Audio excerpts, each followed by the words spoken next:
Hey, Aditi here from Electronics Pitara. Welcome to this new series of how it works. And today we have AC power. So let's get started.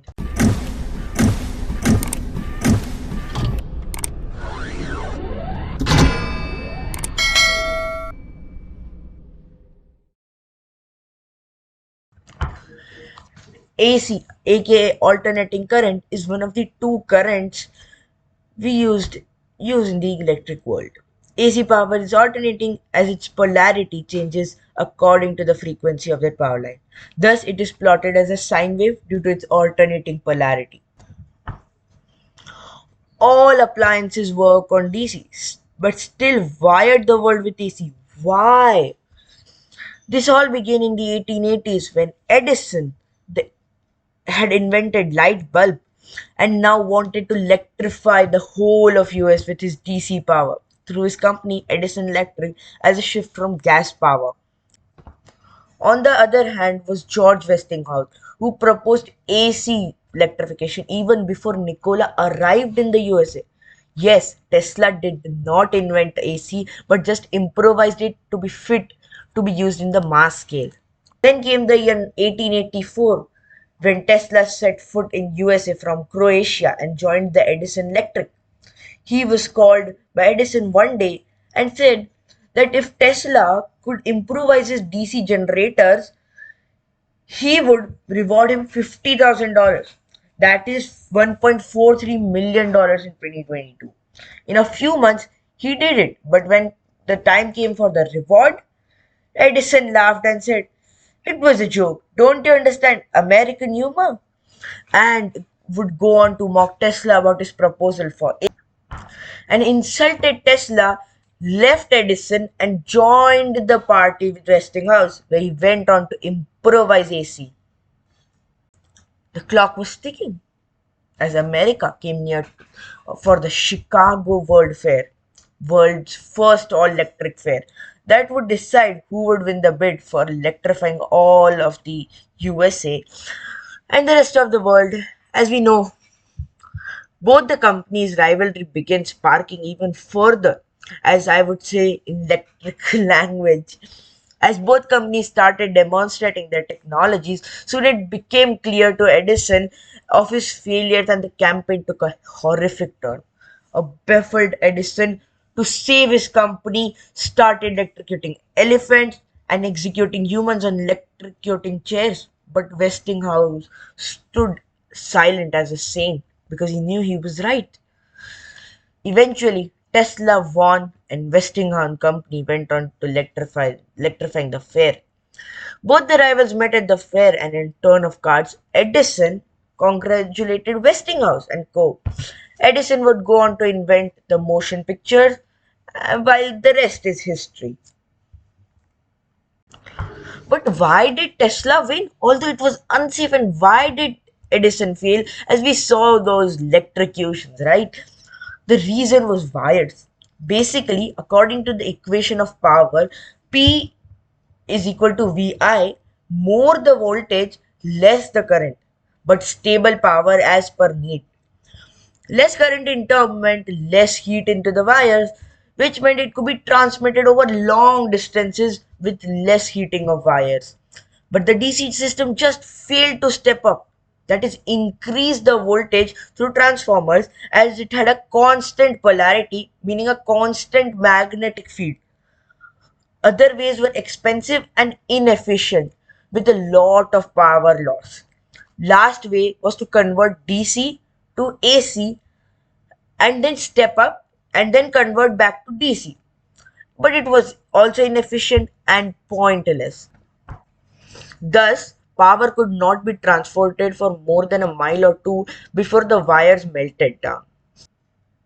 On the other hand, AC with alternating polarity had an alternating magnetic field, which meant it could easily be stepped using transformers with very less energy loss.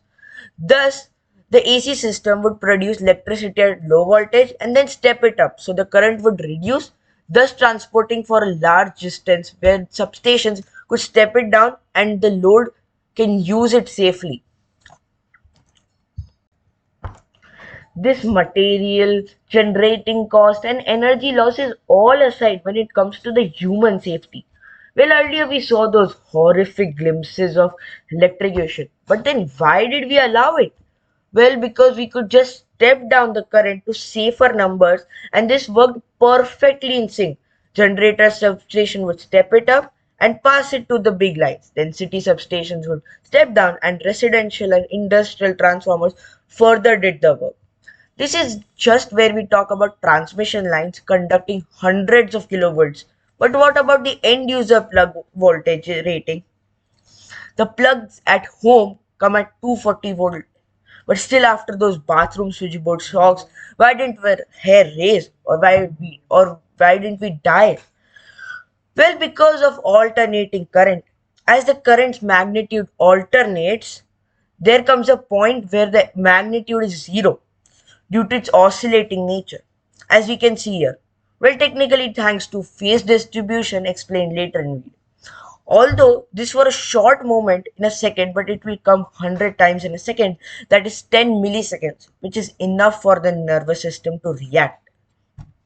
As for DC, there wouldn't be any zero until switched off, which causes the need of external forces such as sticks to remove the contact that can cause delay in response, which can cause fatal deaths in fatal casualty fatal deaths in case of higher voltages.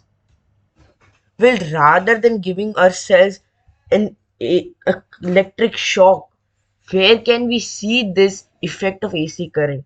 Well, in bulbs. Bulbs on DC current would work on constant impulse, but with AC there would be 100 impulses, each every 10 milliseconds, because as current changes direction, it heats up the bulb and the gap is very less to cool down the tungsten filament. This can't be seen by naked eyes on contrast to the electric shocks, but can be definitely seen in slow motion camera footages. This one positive and one negative rush is called 1 hertz frequency. And in India, we have 50 hertz. So, what is it exactly? Frequency of the current is the number of times a polarity alternates in the current in a second. Okay, for example, in a 50 hertz transmission line there would be 50 times negative and 50 times positive, thus closing the circuit 50 times with a total 100 changes for the circuit. Different countries have adapted different frequency and voltage, so let's have a look at them. This map shows the adaptation of electric systems by voltage and frequency by each country plotted on the world. Notably, most of Asia, Africa, Europe, Australia, and South Latin America have adopted the 220 to 240 volt 50 hertz range. North America, North Latin America have adapted the 100 to 127 volt 60 hertz range. Brazil, Peru, Guyana, Saudi Arabia, Philippines, and South Korea have adapted the 220 to 240 volt 60 Hz range. Caribbean nations and Japan have adapted the 100 to 115 volt 50 Hz range. Only Jamaica in the entire world has adapted 127 volts and 50 Hz range. Also, stripes show secondary availability to divide residential and commercial needs. These adaptations might be due to the need of the country, availability of production, and wire material technology, and also the never ending difference between American standards and British standards. Well, we just mentioned the production technology, but what is it? An AC generator. An AC generator works on the principle that a moving magnetic field produces current, or the Faraday's law. Faraday was conducting an experiment in which he aimed that if electricity produced magnetic field, would magnets produce electricity? He kept a magnet near an electric circuit, but he failed. As he wrapped up, he moved the magnet which caused the bulb to blink. Amazed, on further ado, he saw when he moved it in the opposite, the bulb again blinked. He also noticed that it only glowed when the magnet moved. So he concluded that a moving magnetic field produces current. This question has always baffled me. What is the relation of magnetic field and electricity? So, when a magnet moves, it causes a pull and a push of electrons. Thus, this causes the electrons to get pushed in the circuit and produce current. Because in the copper wire, these electrons get attracted and then repelled due to the magnet's polarity, and thus they produce a current. And on alternating it, we produce an alternating current. Now let's get to the generator concept. When a wire is coiled, every cross section or dot will produce a magnetic field on passing current. So eventually producing stronger field than a straight wire. Same is when the coil is used with magnets, thus producing stronger voltage and currents. Electromagnets can be further used to control current, etc. Here we see as the magnetic pole is near to the circuit, the flow is maximum. And as the middle approaches, it stops. As the opposite pole comes closer to the coil, an opposite flow is seen. This is a one-phase AC generator concept, but why waste the rest of magnetic power when the poles aren't facing the coils? That's why we introduced two more coils, each 120 degrees apart.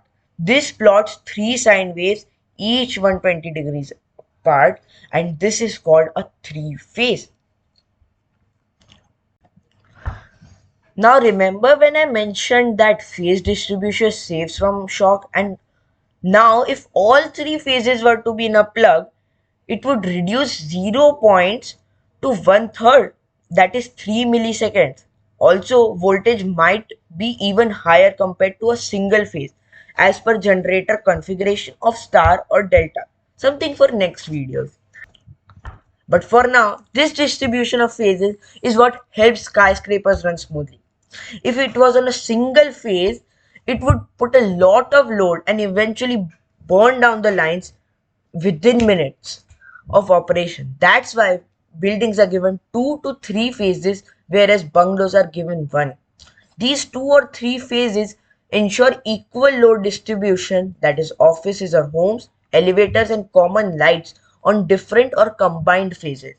That's why in residential schemes, you might have heard your family saying, our phase is down, while the opposite block still has a stable electrical connection. Well, now let's have a look at where this all is being produced. So, let's have a look at what's happening inside this generator. There are 6 coils, but then how 3 phases? Well, the other 3 act as a return path and are connected internally to each other as shown here. This part is called the stator as it's stationary. Next piece of hardware consists of magnets that rotate to produce as discussed recently.